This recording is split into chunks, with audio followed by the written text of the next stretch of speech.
In just under 2 hours, President Obama will announce his executive action on immigration. The president has long vowed to take action if Congress didn't. Yet, Republicans are absolutely losing their minds over it today. Political threats, a shutdown, a lawsuit, even impeachment. And now this from a Republican senator. The country's going to go nuts because they're going to see it as a move outside of the authority of the president. And it's going to be a very dangerous situation. You're going to see, hopefully not, but you could see instances of anarchy. What do you mean? Well, you could see violence. What is he even implying there? And today they were all on message to distract and attack. President Obama seems to have forgotten that he is not a king. The president is ignoring the American people, our Constitution, the president's imperial actions. He drops this bomb in the middle of us it will tear us under this Constitution. It's almost like, in some ways, a 13-year-old would react. Look at me, I'm important again. It's ugly stuff. And late today, Speaker Boehner joined the chorus. The president had said before that he's not king and he's not an emperor, but he's sure acting like one. The president is doing his job, acting when Republicans in Congress won't. No matter what they throw at him, he's not blinking. Joining me now is Victoria Defrancesco Soto and Joe Madison. Thank you both for being here. Thank you, Reverend. Thank you, Reverend.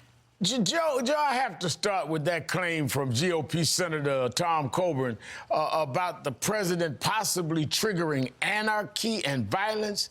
I mean, what's your take on that? It's inflammatory.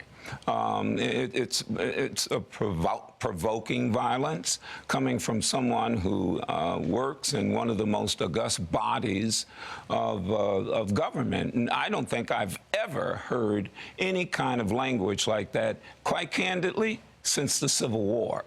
And if one would go back, and I did this the other day, and look at when Lincoln signed one of the executive orders, which was the Emancipation Proclamation, there are political cartoons accusing him of being an emperor. This is just history repeating itself again. Victoria? What is so crazy about Coburn's remarks when he said that this country is going to go nuts if he signs this executive order is, why don't we think about what would happen to this country if we were to deport the 5 million plus undocumented persons who would be covered under this? That's when our country would truly go nuts. Can you imagine what would happen? Our country would come to a standstill. Economically speaking, we depend on immigrant labor, and much of it is undocumented. What gets me is the hypocrisy of Republicans. They talk about the need for growing the economy and expanding the economy. Don't they understand that substantive sectors of our economy, agriculture, construction, rests literally on the backs of immigrants? They are just not in touch with the realities of what our economic society faces. You know, GOP Congressman Mo Brooks, he went even further. He said, quote, at some point you have to evaluate whether the president's conduct aids or abets, encourages or entices foreigners to unlawfully cross into the United States of America. That has a 5-year in jail penalty associated with it. I mean, is he seriously floating this insane idea to put the president of the United States in jail? Yeah, he's serious about that. That's exactly what he is. He's very serious and very stupid about it. And there's not a lawyer, unless he is a lawyer, in this country that would agree that anything the president does in the next 2 hours is high crime and misdemeanor that would, in fact, have jail time. Now, you find a lawyer, and I'll interview him, you'll interview him, and I guarantee you that any reasonable attorney would know that it's not possible. Let me add something else, too, that these conservatives need to understand. If you had to deport 5 million people, I read the other day where it would cost a minimum of $20,000 per person. Per person? Per person. Times 5 million. You know, Victoria, Michelle Bachmann, the congresswoman, you know, this is what she said about the president's plan. The social costs will be profound on the U.S. taxpayer. Millions of unskilled, illiterate, foreign nationals coming into the United States who can't speak the English language. I mean, how much do comments like this undermine Republican efforts to be taken seriously in the immigration debate, Victoria? Well, first of all, Reverend, she's factually incorrect, because by putting forward this executive action, we're going to have increased revenue from the back taxes and the fines they're paying. And second, in terms of in terms of rhetoric, they're alienating Latinos. All right, we get that. But I think more interestingly, they're alienating that moderate middle. They're even alienating Republicans, because don't forget that there are sizable portions of the Republican Party who support immigration. Remember the Bibles, badges, and business? There are Republicans who say, hey, it makes sense. So by using this inflammatory rhetoric, you're pushing a lot of people away, and you're just endearing yourself to a very small Tea Party extreme. You know, Joe, next week when your right-wing uncle comes over for Thanksgiving, you might hear this.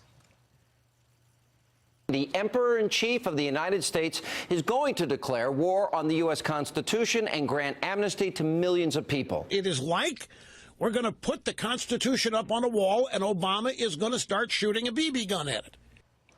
Now, I don't know you have a right-wing uncle, but a lot of listeners do. How do they deal with this across the dinner? I've got a cousin, Pookie, but he did go vote.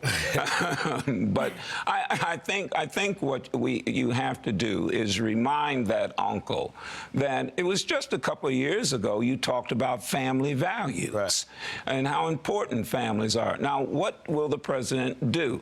He is going to talk about keeping families together. Hey, uncle, excuse me. If we deport the mother and the father, who takes care of the child who is a citizen that you can't deport because the Constitution says so?